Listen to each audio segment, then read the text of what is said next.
Assalamualaikum teman-teman dimanapun kalian berada. Sholawat selalu untuk junjungan kita Nabi Muhammad Shallallahu Alaihi Wasallam.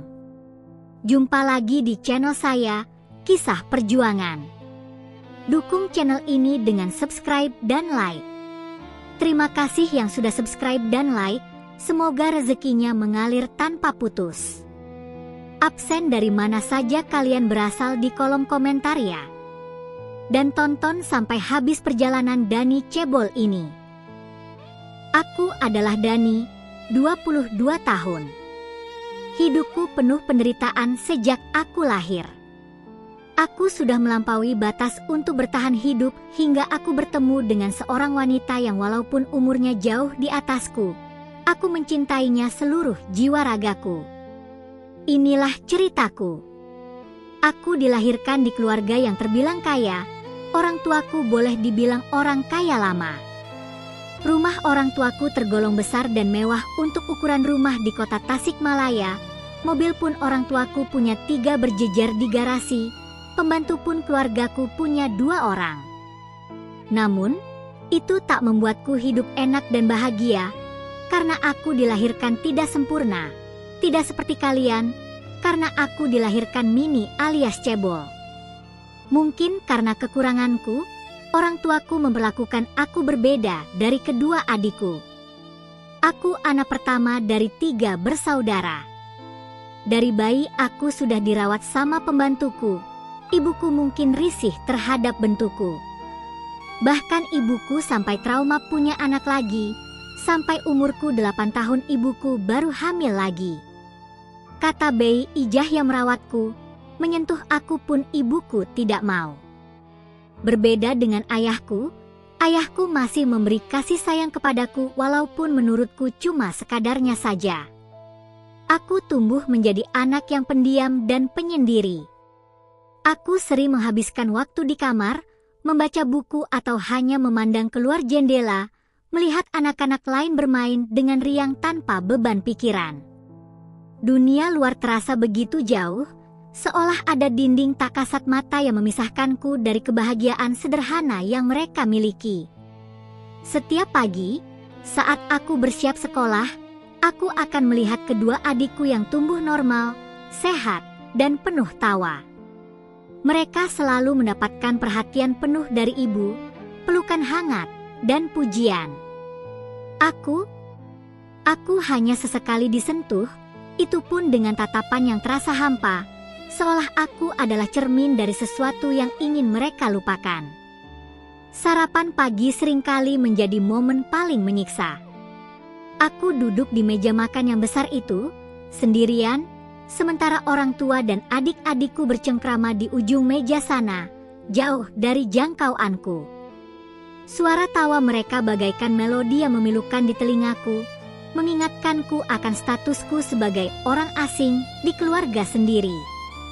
Bayi Ijah, satu-satunya orang yang menunjukkan sedikit kehangatan, terkadang menyelipkan senyuman simpati atau mengusap kepalaku saat ibu tidak melihat. Namun, kehangatan itu tidak cukup untuk mengisi kekosongan yang menganga di dalam dadaku. Aku selalu bertanya-tanya, apakah aku pernah benar-benar diinginkan? Apakah aku pernah menjadi harapan bagi kedua orang tuaku? Ataukah aku hanya sebuah kesalahan yang harus mereka tanggung? Pertanyaan-pertanyaan itu terus menghantuiku, membentuk diriku menjadi pribadi yang tertutup dan penuh luka. Aku bermimpi tentang hari ketika aku bisa melarikan diri dari bayang-bayang rumah mewah ini, mencari tempat di mana aku bisa diterima apa adanya, tanpa label cebol yang melekat erat pada diriku. Di sekolah pun, semenjak SD hingga SMP aku selalu dibuli. Setiap hari adalah medan perang yang harus kuhadapi. Nama Dani seolah lenyap, digantikan dengan panggilan cebol atau tuyul yang dilontarkan dengan nada mengejek. Mereka menertawaiku saat aku kesulitan mengambil barang di rak yang tinggi, atau saat aku berlari di lapangan dan tertinggal jauh di belakang. Sepatu atau tasku sering disembunyikan, lokerku dirusak, dan coretan-coretan ejekan memenuhi mejaku. Aku ingat pernah sekali, Saat pelajaran olahraga, mereka sengaja tidak mengoper bola kepadaku, membiarkanku berdiri sendirian di tengah lapangan, menjadi tontonan yang menyedihkan. Aku hanya bisa menunduk, menahan air mata yang mendesak keluar, berharap bel pulang segera berbunyi. Terkadang aku iri sama kalian, yang bisa berjalan tegak tanpa tatapan aneh, yang bisa tertawa lepas tanpa beban cemoohan, yang bisa merasakan kasih sayang dari orang tua tanpa syarat. Sakit hati pertamaku ke keluargaku terjadi saat aku berumur 14 tahun, sebuah usia di mana remaja seharusnya merasakan kebebasan dan petualangan. Ketika itu liburan sekolah tiba, sebuah waktu yang dinanti-nantikan semua anak untuk bersenang-senang dan menciptakan kenangan. Namun, bagiku, liburan itu justru menjadi pengingat pahit akan statusku sebagai anak buangan. Semua keluargaku, ayah, ibu, dan kedua adikku merencanakan liburan mewah ke Bromo. Aku mendengar mereka membicarakannya dengan antusiasme yang membuncah, suara tawa dan rencana-rencana indah memenuhi ruang keluarga. Sebagai anak, aku juga sangat ingin ikut liburan, membayangkan indahnya Gunung Bromo yang sering kulihat di televisi. Hatiku dipenuhi harapan tipis, berharap ada ajakan untukku. Namun apa? Aku bahkan tidak ditawari ikut. Malah, mereka terang-terangan menyuruhku di rumah, tanpa alasan yang logis. Dani, kamu jaga rumah saja, ya. Biar Bei Ijah tidak sendirian, kata ibuku dengan nada datar, menghindari tatapanku. Ayah hanya mengangguk setuju, sibuk memeriksa peta perjalanan. Jiwaku hancur berkeping-keping. Aku menyetujuinya saja, menelan pil pahit kekecewaan yang sudah terlampau sering kurasakan, karena aku sudah terbiasa dipinggirkan.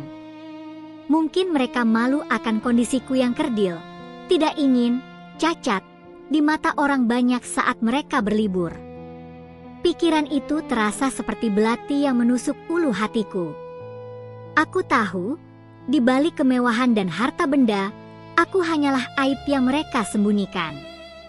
Malam sebelum keberangkatan mereka, aku mengurung diri di kamar, membiarkan tangisanku pecah tanpa suara, meratapi nasib yang tak pernah kuinginkan.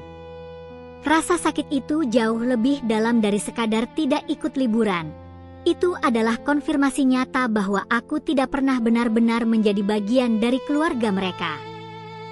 Singkat cerita, mereka pergi liburan dan aku tinggal di rumah bersama Bei Ijah. Rumah besar itu terasa hampa tanpa kehadiran keluargaku. Sunyi mencekam, hanya ditemani suara detak jam dinding yang seolah mengolok-olok kesendirianku. Aku mencoba mengisi waktu dengan membaca buku-buku lama, menonton televisi, atau sekadar melamun di teras belakang. Namun, rasa bosan dan kesepian terus mendera. Suatu sore, aku memutuskan untuk keluar. Karena aku bosan di rumah, aku bermain bola bersama teman-teman sebaya di lapangan desaku. Mereka adalah anak-anak kampung yang tulus, tidak pernah memandangku berbeda. Bermain bola adalah satu-satunya pelarian bagiku, di mana tinggi badanku tak begitu berarti. Kami tertawa, berlarian mengejar bola, dan untuk sesaat, aku merasa normal, menjadi bagian dari sesuatu. Hari itu hujan turun deras saat kami asyik bermain. Lumpur membasahi seragam sekolahku yang sudah lusuh, wajahku pun belepotan. Pulang ke rumah, aku disambut tatapan tajam Bei Ijah. "Dani, kamu ini gimana sih? Baju kotor semua. Nanti kalau Nyonya pulang lihat begini, saya yang kena marah." Suaranya melengking, penuh kemarahan. Aku mencoba menjelaskan, "Tapi kan Bu, aku bosan di rumah sendirian." Belum sempat aku menyelesaikan kalimat, sebuah tendangan keras mendarat di pinggangku. Tak disangka Bei Ijah marah, menendang dan mengenai kepalaku yang mengakibatkan aku tersungkur dan kepalaku terbentur lantai dengan keras. Rasa sakit yang luar biasa menjalar di seluruh kepalaku. Pandanganku buram, telingaku berdenging. Seketika kepalaku berdarah dan aku tak sadarkan diri. Gelap.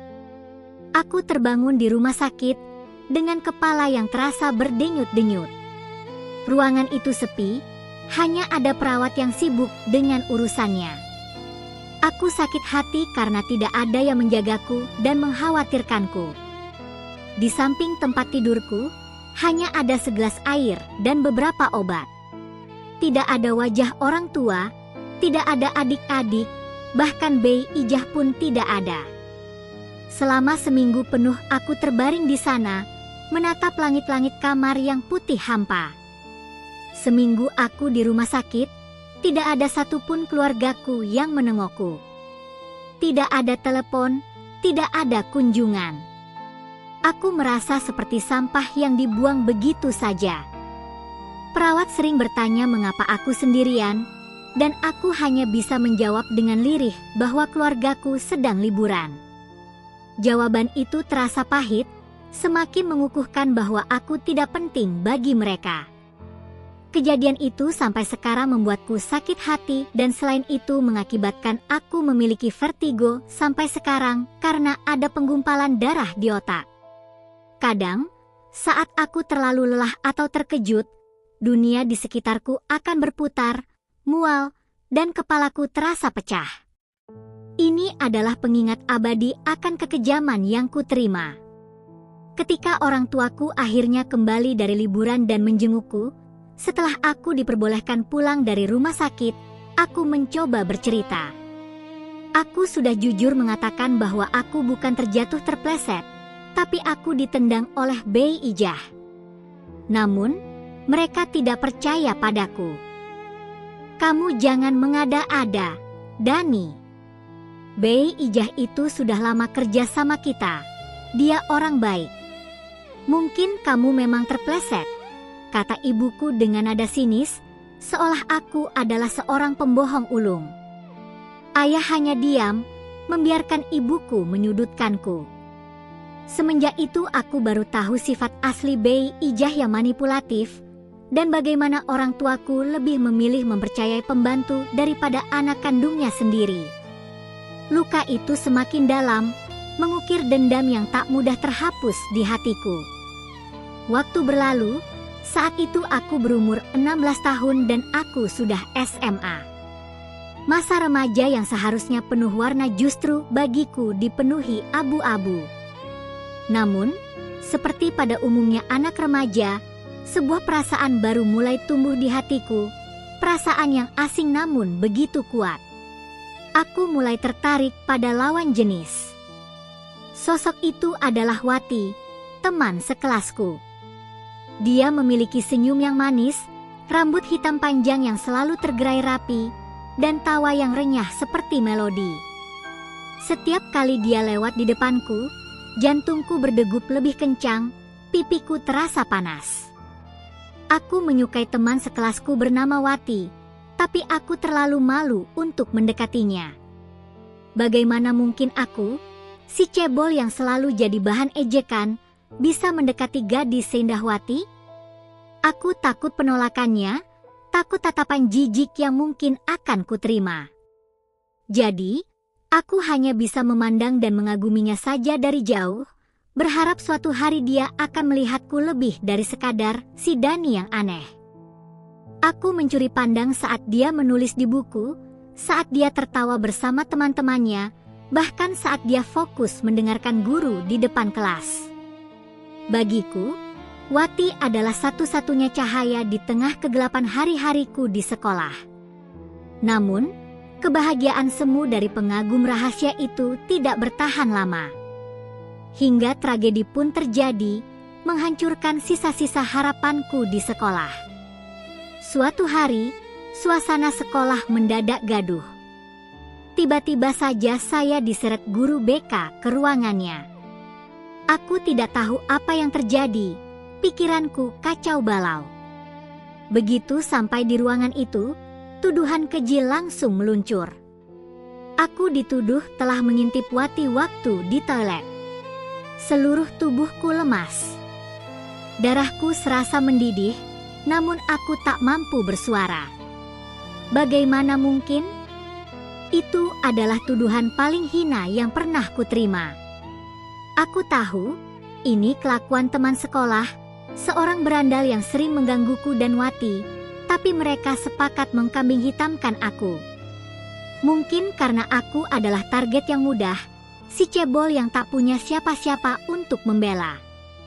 Suara-suara cemoohan dan tatapan jijik dari teman-teman yang berkerumun di depan ruang BK terasa seperti ribuan jarum menusuk-nusuk.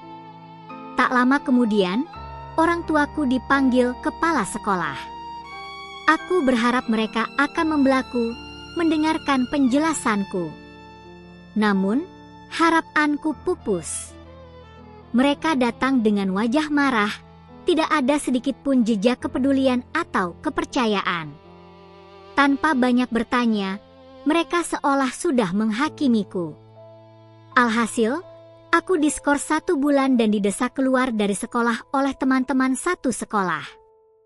Petisi penolakan terhadapku beredar, ditandatangani hampir seluruh siswa. Mereka menganggap aku hina, tidak pantas berada di lingkungan sekolah yang bersih. Kata-kata itu bergaung di telingaku, menghancurkan jiwaku yang sudah rapuh. Aku dikeluarkan dari sekolah, bukan karena kesalahan yang kubuat, melainkan karena mereka membutuhkan tumbal, dan aku adalah tumbal yang sempurna. Dunia seolah runtuh di atas kepalaku. Harapan akan pendidikan, masa depan yang lebih baik, semuanya lenyap dalam sekejap. Tak cukup di situ, penderitaanku berlanjut di rumah, bahkan lebih parah dari sebelumnya. Di rumah aku diperlakukan lebih kejam lagi oleh orang tua. Mereka mencercaku dengan kata-kata kasar, menghinaku habis-habisan, seolah aku adalah makhluk paling menjijikan. Tidak hanya dihewan-hewankan, panggilan, tuyul, dan cebol kini keluar dari mulut mereka sendiri. Ditambah lagi dengan makian-makian lain yang tak pernah kusangka akan kudengar dari orang tuaku. Mereka meludahi wajahku, seolah aku adalah kotoran yang tak layak disentuh. Rasa jijik dan benci terpancar jelas dari mata mereka. Dan yang paling menyakitkan, aku dicambuk dengan ikat pinggang oleh ayahku. Setiap cambukan yang mendarat di punggung dan kakiku bukan hanya meninggalkan bekas fisik, tetapi juga luka menganga di hatiku. Rasa perih itu menembus tulang, namun rasa sakit mental jauh lebih tak tertahankan. Aku sudah minta ampun dan bersujud untuk menyudahi kekejaman ini. Aku memohon, berlutut di kaki mereka, air mata membanjiri wajahku, berharap ada sedikit belas kasihan. Ampun, ayah, ibu. Aku mohon hentikan. Rintihku, namun suaraku seperti hilang ditelan amarah mereka. Tidak ada empati, tidak ada pengampunan. Sebaliknya, alhasil aku diancam dicoret dari daftar kartu keluarga. Ancaman itu adalah pukulan telak terakhir.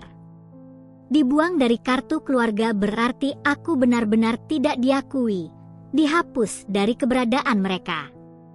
Aku bukanlah anak lagi, melainkan sebuah entitas yang tak diinginkan, yang siap dibuang kapan saja. Disitulah sakit hatiku yang kedua, sebuah luka yang jauh lebih dalam dan tak mungkin sembuh. Luka itu mendorongku ke tepi jurang, membuatku merasa tidak ada lagi tempat bagiku di dunia ini.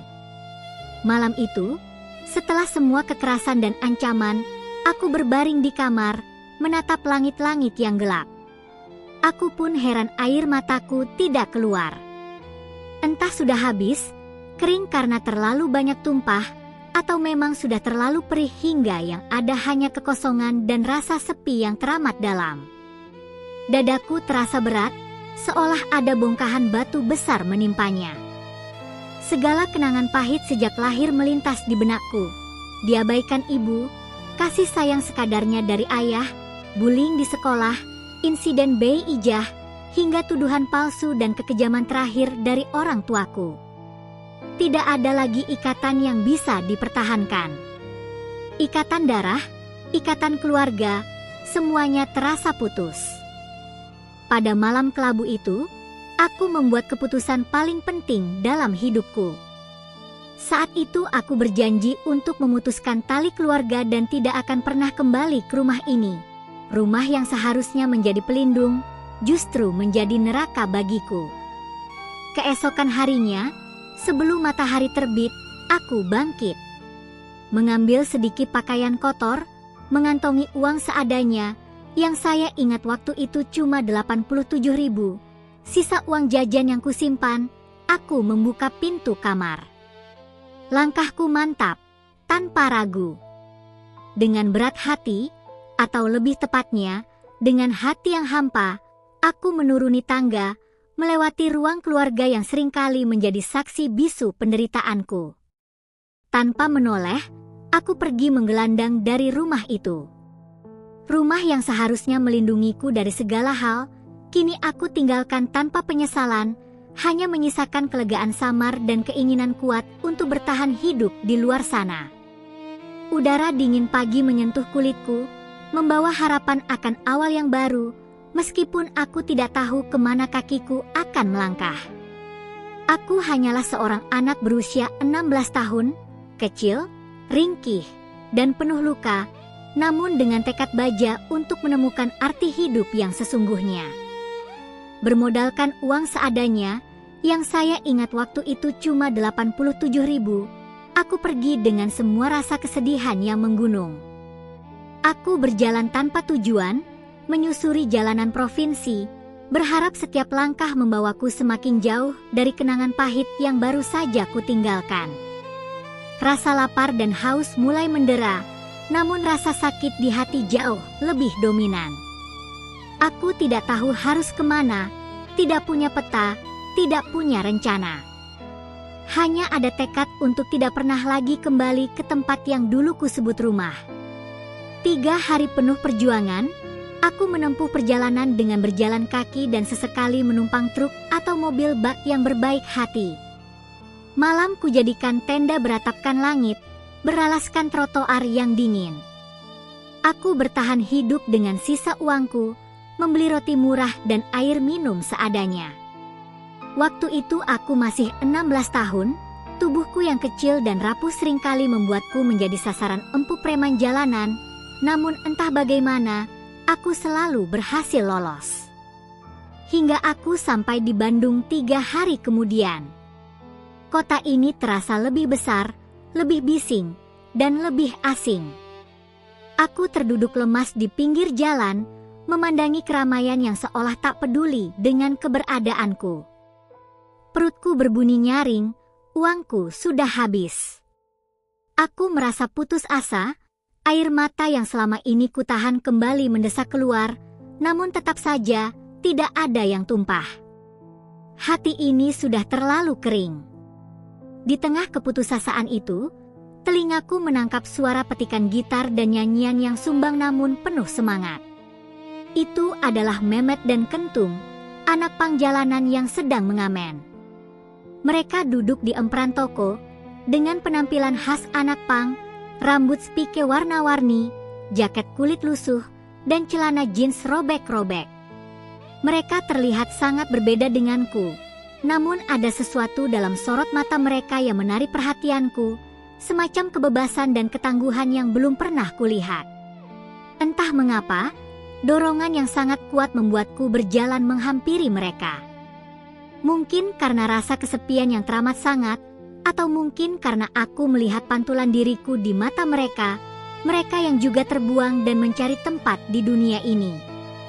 Dengan sisa uang terakhirku, sekitar Rp25.000 yang entah dari mana masih tersisa di kantong, aku membeli sebungkus roti pisang coklat dan 2 gelas es teh dari pedagang asongan terdekat. Aku mendekati mereka, ragu-ragu. "Maaf, boleh saya ikut duduk di sini?" tanyaku pelan. Mereka menoleh, menatapku dengan tatapan penasaran. "Duduk aja, bro." "Santai," jawab Memet dengan senyum tipis, menunjukkan gigi yang sedikit keropos. ini, mau berbagi, kataku sambil menyodorkan roti dan es teh. Mata mereka berbinar. Kentung segera mengambil es teh dan meneguknya habis dalam sekali teguk. Mereka terlihat sangat kelaparan. Kami makan roti itu bersama, berbagi kehangatan sederhana di tengah dinginnya malam. Semenjak saat itu aku dipersatukan dengan mereka sampai sekarang. Mereka tidak bertanya banyak tentang masa laluku atau mengapa aku sendirian. Mereka hanya menerima, memperlakukan aku seperti saudara yang sudah lama mereka kenal. Mehmet, dengan pembawaannya yang tenang dan bijaksana, serta Kentung, yang periang dan suka bercanda, mengisi kekosongan yang selama ini kurasakan. Mereka mengajariku bagaimana bertahan hidup di jalanan, bagaimana mencari uang dari mengamen, dan bagaimana menghadapi kerasnya dunia. Aku belajar dari mereka bahwa keluarga tidak selalu harus tentang ikatan darah, tetapi juga tentang mereka yang peduli dan mau menerima kita apa adanya. Untuk pertama kalinya dalam hidup, aku merasa memiliki tempat, merasa tidak sendirian lagi. Aku mulai mengubah gayaku menjadi anak pang jalanan. Ini adalah sebuah deklarasi, sebuah pernyataan bahwa aku menolak dunia lama yang menolakku. Rambutku yang dulu selalu rapi kini dipotong pendek dan dibentuk spike dengan gel yang kuat. Kadang ku beri sentuhan warna cerah yang mencolok, biru elektrik, merah menyala, sebagai bentuk pemberontakan visual. Celana jeansku robek di sana-sini, bukan karena usang, tapi karena sengaja ku buat begitu, mencerminkan luka-luka yang kubawa dan kebebasan yang kini kudapatkan. Kaos-kaos band legendaris seperti Guns N' Roses, The Ramones, atau Sex Pistols dengan gambar dan tulisan yang ikonik menjadi seragam baruku. Setiap detail pakaian, setiap aksesori, mulai dari gelang paku hingga rantai dompet, adalah simbol dari identitasku yang baru, identitas seorang anak pang. Aku tidak lagi peduli dengan tatapan menghakimi orang lain. Justru, tatapan itu kini terasa seperti sebuah lencana kehormatan. Bersama Mehmet dan Kentung, aku menjalani hidup yang nomaden. Kami menggelandang dengan mereka sudah 6 tahun, menjelajahi berbagai kota di Indonesia. Dari hiruk-pikuk jalanan Bandung dan Jakarta, hingga ke ujung timur Banyuwangi, sudah pernah kita jejaki. Setiap kota, setiap jalan, setiap sudut adalah rumah baru. Kami tidak punya jadwal pasti, tidak punya tempat tidur yang tetap. Hidup kami adalah perjalanan yang tak berujung, mengikuti arah angin dan rezeki. Kami mengandalkan hidup hanya dari mengamen. Dengan gitar bolong dan suara serak, kami bernyanyi lagu-lagu rock atau punk, berharap belas kasihan para pejalan kaki atau pengendara yang lewat.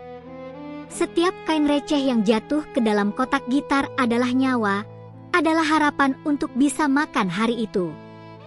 Proses berpindah tempat adalah bagian tak terpisahkan dari gaya hidup kami. Kami mengandalkan tumpangan truk, mobil bak, dan anak Vespa yang mau memberi kami tumpangan. Terkadang, kami harus menunggu berjam-jam di pinggir jalan, mengangkat jempol, berharap ada pengendara yang berbaik hati. Ada kalanya kami ditolak dengan tatapan jijik, ada pula yang berbaik hati menawarkan tempat duduk di bak truk mereka, berbagi cerita dan tawa di sepanjang perjalanan. Di bawah teriknya matahari atau dinginnya malam, kami terus melaju, dari satu kota ke kota lain, dari satu pengalaman ke pengalaman lain. Kehidupan di jalanan memang keras dan penuh tantangan, jauh dari kemewahan masa kecilku. Namun, di antara segala kesulitan itu, ada rasa kebebasan yang tak ternilai, sebuah kebahagiaan sederhana yang tidak pernah kurasakan di rumah. Aku menemukan makna persahabatan sejati, ikatan yang lebih kuat dari ikatan darah, di tengah kerasnya aspal jalanan. Aku adalah Dani, seorang anak pang cebol, yang kini telah menemukan keluarga barunya. Walaupun aku akui semenjak menjadi anak pang, kehidupan agamaku jadi lebih jauh, Itu adalah sebuah fakta yang tak bisa kupungkiri. Ritual-ritual ibadah yang dulu mungkin pernah diajarkan di rumah kini terasa asing, bahkan terlupakan di tengah kerasnya jalanan. Kami jarang menemukan tempat yang layak untuk beribadah, dan kebutuhan dasar seperti makanan dan tempat berlindung jauh lebih mendesak daripada kewajiban spiritual. Namun, di balik itu semua, anehnya, aku bahagia menjalaninya. Kebahagiaan ini bukan datang dari kemewahan, harta, atau pengakuan. Kebahagiaan ini murni berasal dari kebebasan yang kurasakan, dari persahabatan tulus yang kudapatkan, dan dari hilangnya beban ekspektasi yang selalu menghantuiku di masa lalu. Aku sudah tidak peduli apa itu hinaan, cacian, maupun pujian. Dulu, setiap kata ejekan terasa seperti silet yang mengiris hati. Setiap tatapan meremehkan membuatku ingin menghilang dari muka bumi. Kini, kata-kata itu hanya lewat begitu saja, tak lagi mampu menembus perisai yang telah kubangun. Aku telah mencapai titik di mana opini orang lain tak lagi memengaruhi nilai diriku. Pujian pun tak lagi membuatku jumawa, karena aku tahu nilai sejatiku terletak pada kemampuanku bertahan dan kebahagiaanku bersama sahabat-sahabatku. Identitas, cebol, atau tuyul yang dulu membuatku malu kini menjadi bagian dari diriku yang kuterima. Bahkan kadang kujadikan lelucon di antara kami. Yang aku tahu hanyalah esok, besok, dan tertawa bersama mereka. Setiap hari adalah petualangan baru. Setiap fajar adalah kesempatan untuk bertahan hidup dan mencari tawa. Kami tak pernah memikirkan masa depan yang jauh, cukup hari ini dan esok.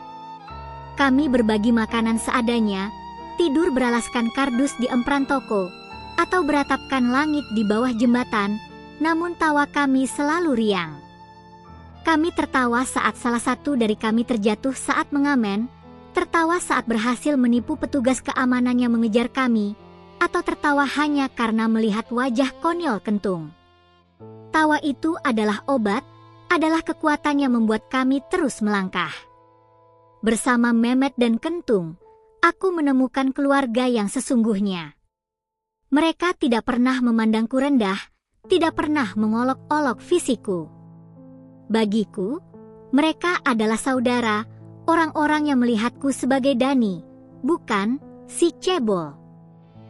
Ikatan kami terjalin bukan oleh darah, melainkan oleh pengalaman pahit yang sama, oleh perjuangan yang kami hadapi bersama di jalanan. Kami adalah orang-orang buangan dari masyarakat, namun di antara kami menemukan penerimaan dan cinta yang tak bersyarat. Malam-malam yang dingin seringkali kami habiskan dengan bercerita, berbagi mimpi-mimpi sederhana, atau hanya sekadar duduk diam, menikmati kebersamaan. Rasanya seperti menemukan oase di tengah gurun pasir yang luas. Dulu, rumah mewah adalah penjara, kini jalanan adalah surga kebebasan yang tak ternilai. Aku telah menemukan kebahagiaanku di tengah keterasingan, di antara mereka yang juga terpinggirkan. Sebuah ironi, namun inilah kebenaran yang kini kujalani. Hingga suatu saat, malam itu di bawah flyover Janti Jogja, Mehmet merasakan sakit yang teramat sangat di perutnya. Awalnya kami mengira itu hanya mak biasa, karena memang pola makan kami di jalanan seringkali tidak teratur. "Matt, minum obat mak aja, mungkin masuk angin," ujarku sambil menyodorkan sebutir obat yang selalu kami bawa. Kentung mengangguk setuju, berusaha tetap tenang. Kami bertiga duduk bersandar di tiang beton flyover. Suara kendaraan yang melintas di atas kepala kami seolah tak mampu meredam rintihan Mehmet yang semakin keras. 8 jam berlalu, namun kondisi Mehmet tak kunjung membaik. Justru sebaliknya, ia malah semakin parah. Wajahnya pucat pasi, keringat dingin membasahi dahinya, dan ia meringkuk kesakitan sambil memegangi perutnya yang kembung. Sesekali ia meracau, berbisik tentang rasa sakit yang menusuk-nusuk di ulu hatinya, seolah ada pisau yang terus mengoyaknya dari dalam. Aku dan Kentung mulai panik. Rasa khawatir mencekik leherku. Mehmet adalah bagian dari kami, salah satu dari keluarga kecil kami di jalanan. Melihatnya tak berdaya membuatku merasa sangat takut. Kami tidak punya uang, tidak punya tempat tinggal, apalagi akses ke fasilitas kesehatan. Kebahagiaan dan tawa yang biasa kami rasakan kini digantikan oleh ketegangan dan kecemasan yang mendalam. Aku semakin bingung harus berbuat apa. Kentung mencoba menenangkannya dengan mengusap punggung Mehmet, namun matanya juga memancarkan ketakutan yang sama denganku. Kami tak punya pengalaman menghadapi penyakit serius seperti ini. Hidup kami hanya tentang hari ini dan mencari nafkah untuk besok, tidak pernah membayangkan situasi sesulit ini. Dalam keputusasaan, aku mencoba mencari pertolongan. Aku bertanya ke banyak pedagang asongan yang masih membuka lapaknya di sekitar flyover itu. "Pak, Bu, teman saya sakit parah, perutnya sakit sekali, kira-kira kenapa ya?" tanyaku dengan suara bergetar. Banyak dari mereka yang iba melihat kondisi Mehmet yang mengerikan dan kami yang kebingungan. Mereka memberikan kami nasi bungkus dan le mineral waktu itu, sebuah kebaikan hati yang sangat berarti di tengah situasi genting. Ada yang menyarankan untuk dibawa ke puskesmas, ada pula yang bilang harus ke dokter, namun tak ada yang bisa memberikan solusi konkret. "Kasihan sekali, Dek. Coba dibawa ke klinik saja, jangan cuma dikasih obat mak," kata seorang ibu penjual rokok dengan tatapan prihatin. Namun, pertanyaan utamanya adalah, bagaimana kami bisa membawanya? Kami tidak punya ongkos, apalagi untuk biaya pengobatan. Rasa frustasi mulai memuncak. Aku merasa tak berdaya, tubuhku yang kecil ini seolah tak sanggup menanggung beban seberat ini. Kentung, yang biasanya ceria, kini hanya diam, sesekali menghela napas berat sambil terus memandangi Mehmet yang terbaring lemas. Kami tahu, obat mak saja tidak akan cukup. Ini bukan lagi sekadar mak. Ada sesuatu yang jauh lebih serius sedang menggerogoti tubuh Mehmet, dan jika kami tidak segera bertindak, kami mungkin akan kehilangan dia. Pikiran itu membuat hatiku mencelos, seolah duniaku akan runtuh. Kami hanya bisa berharap ada mukjizat, sebuah uluran tangan dari siapa saja yang berbelas kasihan, yang bisa menolong sahabat kami ini. Kami sudah kehilangan segalanya, dan kehilangan Mehmet adalah hal yang paling tidak sanggup kami bayangkan. Di tengah keputusasaan yang mencekik itu, muncullah secercah harapan. Hingga ada seorang ibu lewat, seorang wanita paruh baya dengan paras teduh dan tatapan penuh perhatian. Ia berhenti di dekat kami, memandangi Mehmet dengan prihatin. "Dik, kenapa temannya?" tanyanya lembut, suaranya seperti melodi penenang di tengah kekacauan. "Perutnya sakit, Bu, sudah dari kemarin," jawabku, suaraku serak menahan tangis. "Sudah dibawa ke klinik atau puskesmas, Dik?" Ibu itu bertanya lagi, melihat wajah pucat Mehmet. "Belum, Bu, hanya obat mak," ujarku jujur, merasa malu dengan kondisi kami yang serba kekurangan. Ibu itu mengamati Mehmet lebih saksama. "Wah, itu sepertinya bukan mak, Dik.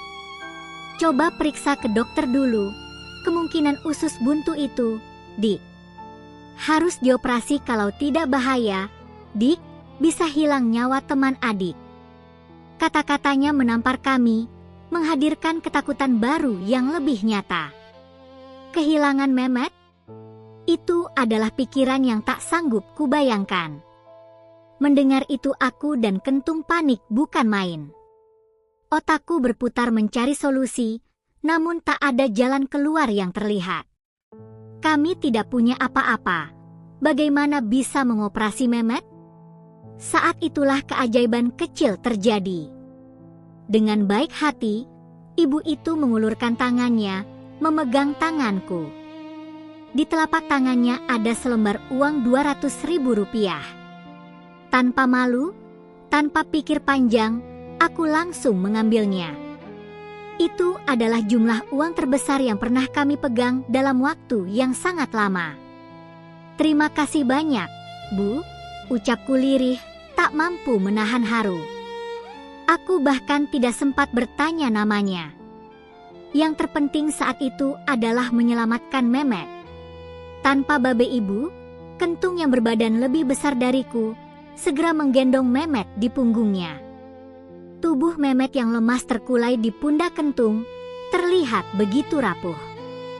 Entah mengapa, saat itu aku menangis keras.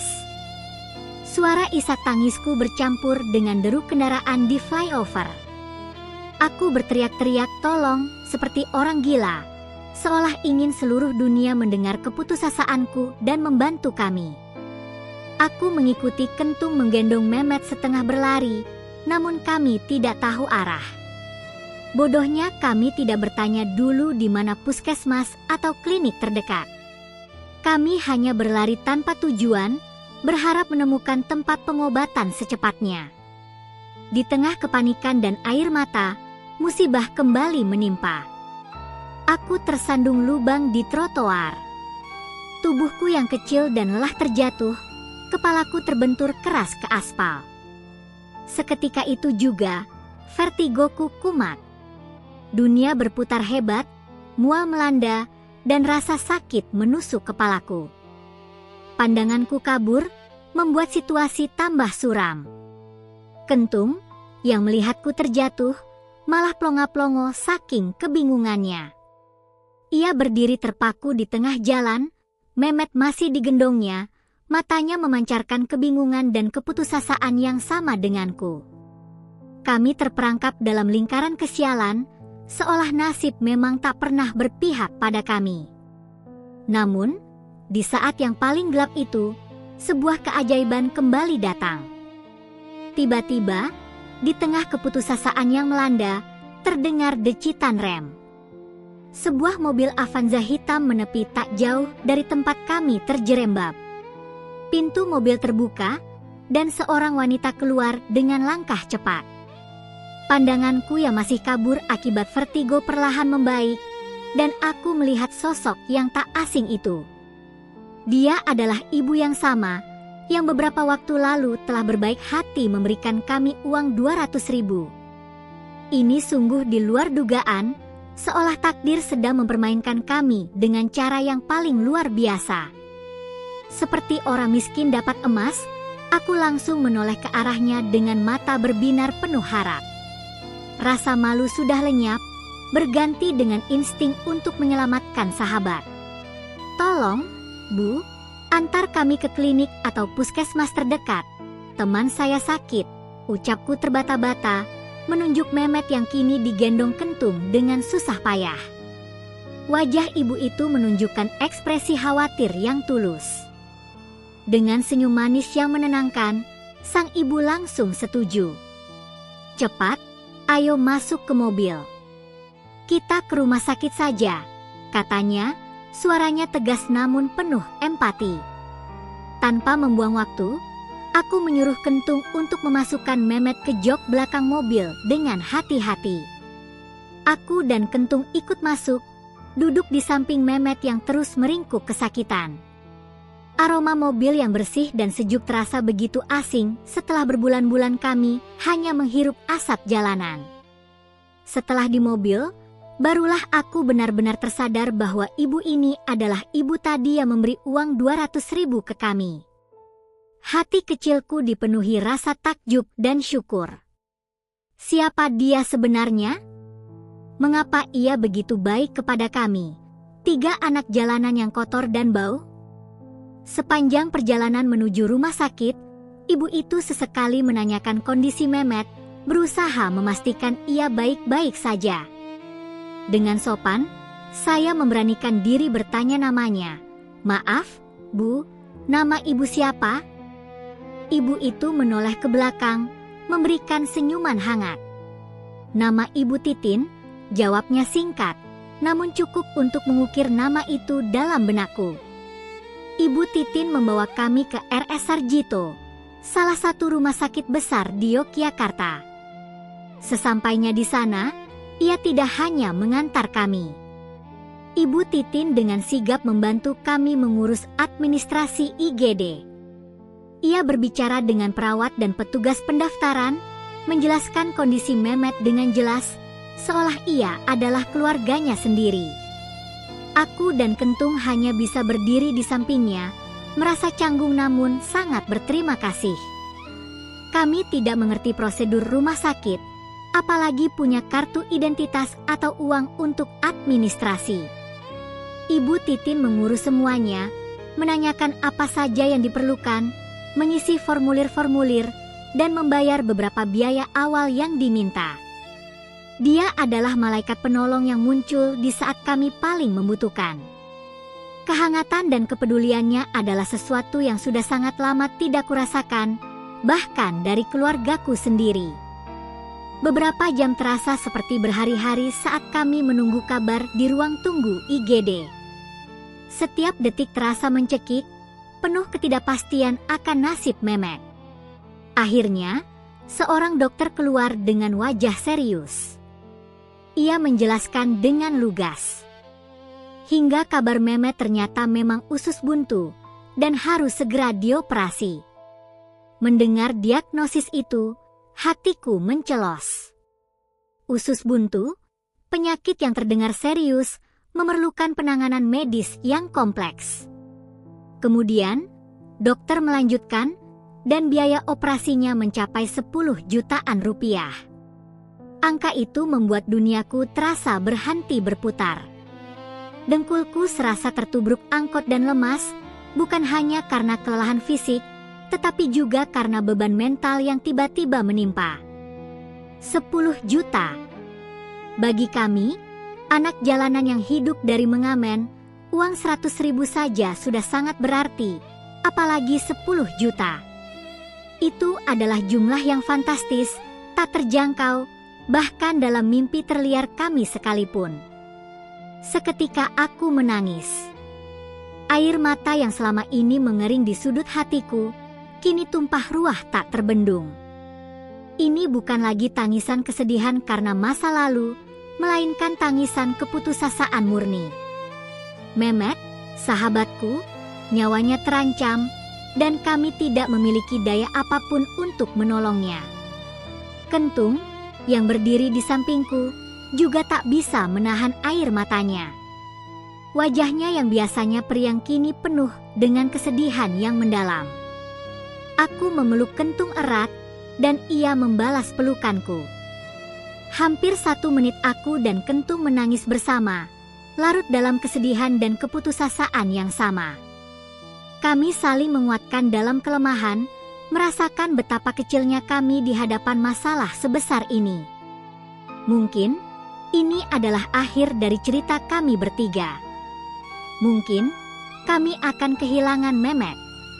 Namun, di tengah ratapan kami yang pilu, sebuah tangan hangat menepuk pundakku. Itu adalah Ibu Titin. Ia berjongkok di hadapan kami, menatap kami dengan sorot mata yang teduh dan penuh kasih sayang. "Jangan menangis, Dik. Ibu akan membiayai operasi Mehmet," katanya, suaranya lembut namun tegas, seolah semua masalah bisa diselesaikannya. Kata-kata itu bagai petir di siang bolong, menghentikan tangis kami seketika. Kami mendongak, menatapnya tak percaya. Membiayai operasi? 10 juta? Apakah kami tidak salah dengar? Namun, kata-kata itu keluar dari bibirnya dengan keyakinan penuh. Tidak berhenti menangis, tetapi malah membuat kami makin kencang menangis saat itu. Kali ini, tangisan itu bukan lagi tangisan putus asa, melainkan tangisan haru dan syukur yang tak terkira. Kami tidak peduli dilihat orang banyak yang mungkin menatap kami aneh.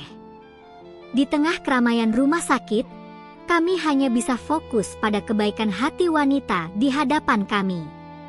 Tanpa sadar, aku berbalik dan memeluk Ibu Titin erat.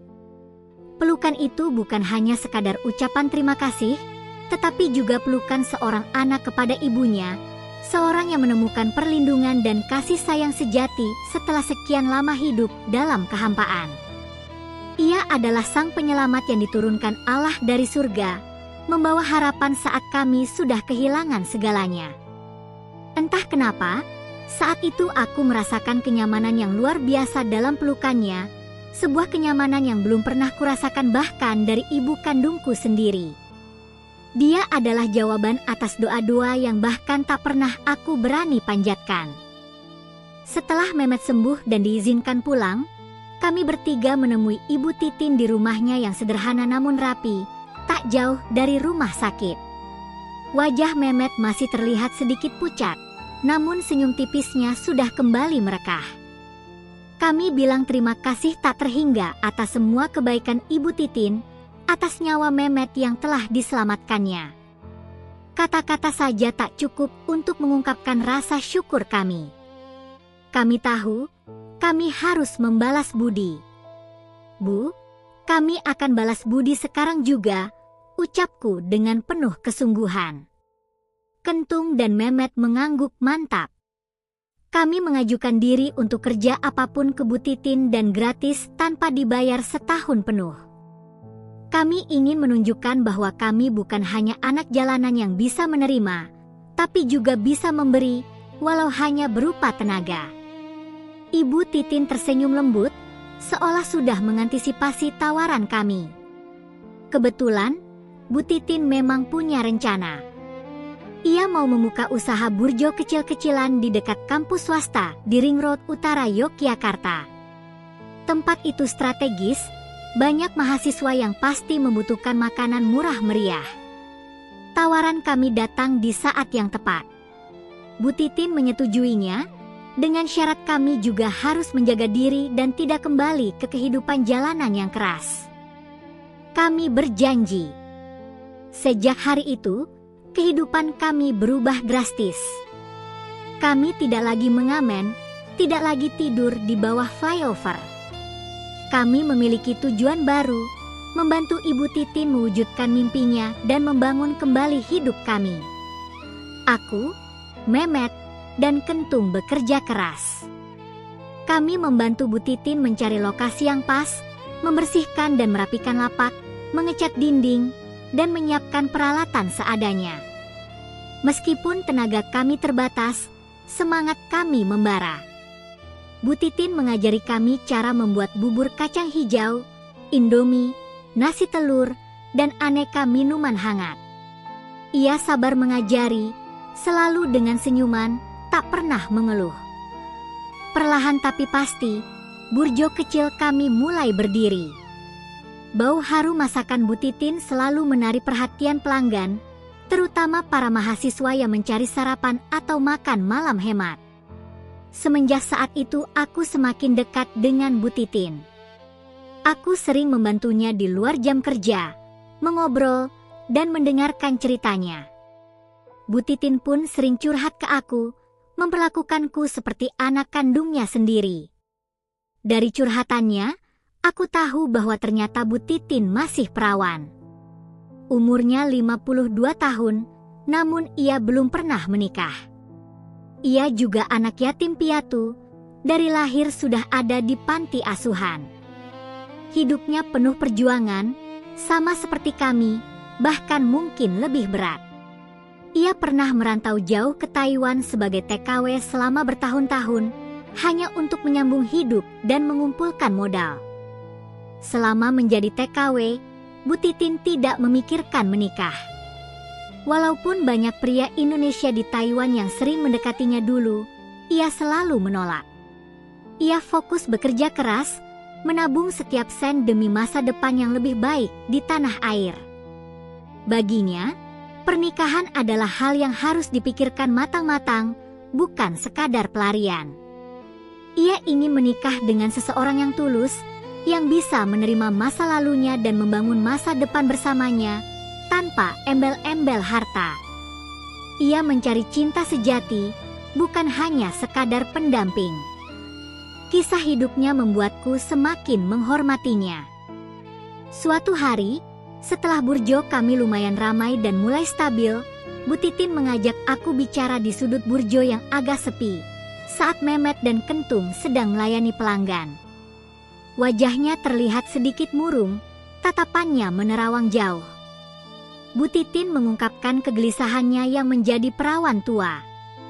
"Dani, ibu kadang merasa sepi. Semua teman ibu sudah punya keluarga, punya anak, punya cucu. Ibu sendiri, di umur segini belum pernah merasakan punya suami," katanya lirih, ada nada sedih yang tak bisa ia sembunyikan. Aku ikut sedih mendengarnya. Perasaanku campur aduk. Aku tahu Bu Titin adalah wanita baik yang layak mendapatkan kebahagiaan. Dia telah memberiku dan sahabat-sahabatku hidup baru, keluarga baru. Aku berhutang budi padanya, dan lebih dari itu, ada rasa sayang yang tulus tumbuh di hatiku untuknya. Entah kenapa, saat itu, tanpa berpikir panjang, sebuah kalimat meluncur begitu saja dari bibirku. Itu adalah dorongan spontan dari hati yang tulus. "Bu, maukah menikah denganku?" Pertanyaan itu keluar begitu saja, tanpa direncanakan. Bu Titin terperangah. Matanya membulat, menatapku tak percaya. Ia terdiam sejenak, mungkin mencerna kata-kataku, mungkin juga terkejut dengan lamaran tak terduga dari seorang anak pangcebol berusia 22 tahun kepadanya yang berumur 52 tahun. Ada jeda panjang yang terasa seperti keabadian. Aku menahan napas, takut akan penolakan. Namun, perlahan, seulas senyum tipis merekah di wajahnya yang teduh. Lalu, ia mengangguk setuju. Betapa bahagianya hatiku mendapat jawaban itu. Rasanya seperti mimpi. Seluruh bebanku, seluruh luka masa lalu, seolah terangkat. Walaupun Bu Titin berumur 52 tahun, tapi masih cantik dan menawan bagiku. Usia tidak lagi menjadi penghalang.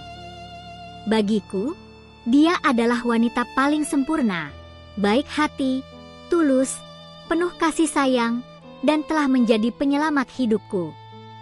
Kecantikannya bukan hanya dari rupa, tetapi dari hatinya yang bersih.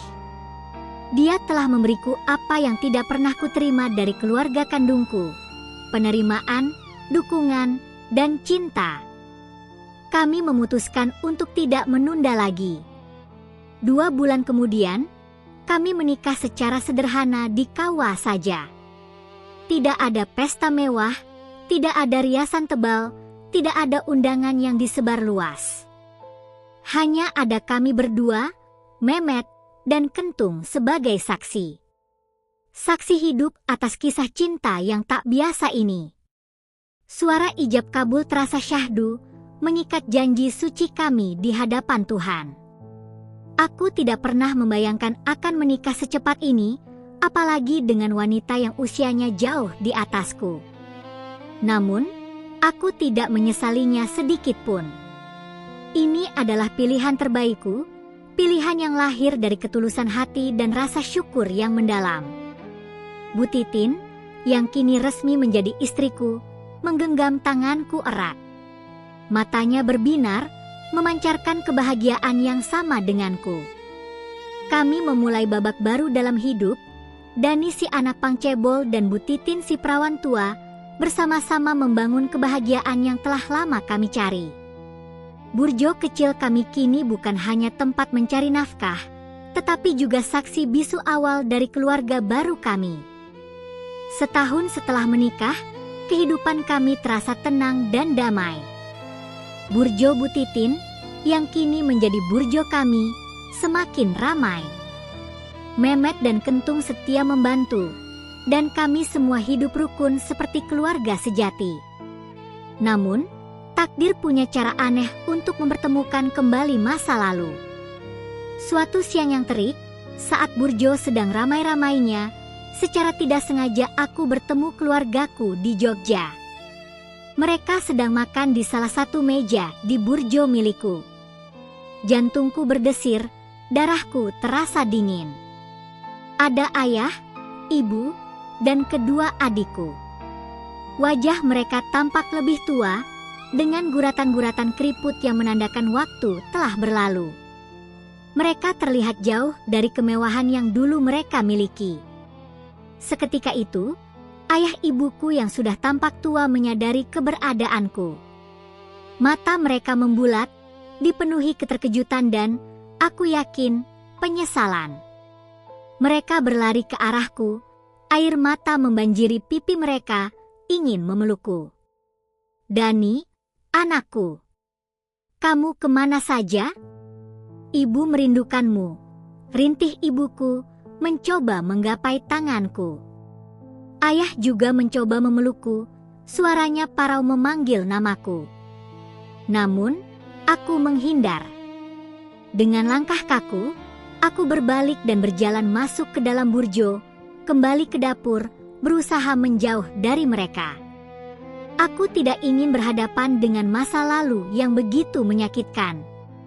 Entah kenapa aku tidak merasakan iba sedikit pun.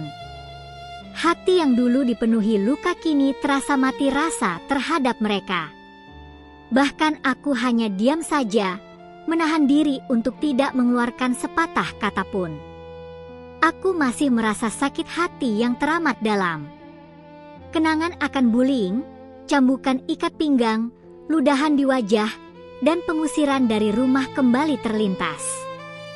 Rasa sakit itu belum juga hilang, masih mengukir dalam di setiap sel tubuhku. Bu Titin, istriku, yang melihat kejadian itu, dengan senyum ramah dan bijaksana menyambut orang tuaku. Ia mempersilakan mereka duduk kembali, menawarkan minuman, dan melayani mereka dengan penuh kesabaran, seolah tak ada yang terjadi. Aku tahu, Bu Titin adalah wanita yang pemaaf dan berhati mulia, berbeda denganku. Setelah tahu keberadaanku, orang tuaku ternyata tidak menyerah. Mereka pindah ke Jogja dan menyewa rumah di dekat rumahku, di sekitar area Ring Road Utara. Mereka selalu berusaha menemuiku dan istriku Bu Titin, datang ke burjo setiap hari, berharap aku mau bicara dengan mereka. Ibuku seringkali mengirimkan makanan atau buah-buahan ke burjo, berharap bisa mengambil hatiku. Ayah kadang hanya duduk diam di sudut, memandangiku dari jauh dengan tatapan penuh sesal. Istriku selalu menyambut orang tuaku dengan senyuman dan kehangatan, berusaha menjadi jembatan antara kami. Ia selalu menasihatiku untuk memaafkan, untuk membuka hati. Tetapi tidak denganku. Aku masih belum bisa memaafkan sampai sekarang, sampai cerita ini terbit. Luka itu terlalu dalam, terlalu banyak, terlalu membekas.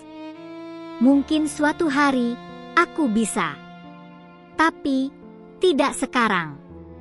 Bagiku, keluarga sejatiku adalah Bu Titin, Memet, dan Kentung, orang-orang yang menerima aku apa adanya, yang memberiku cinta tanpa syarat, dan yang menemaniku membangun hidup baru. Inilah kisahku, Dani si anak pangcebol, yang menemukan takdirnya di jalanan, di samping seorang wanita yang telah mengubah segalanya. Itulah kisah Dani Cebol asal Tasikmalaya. Terima kasih yang sudah menonton sampai habis. Semoga rezekinya mengalir tanpa putus. Amin ya robbal alamin.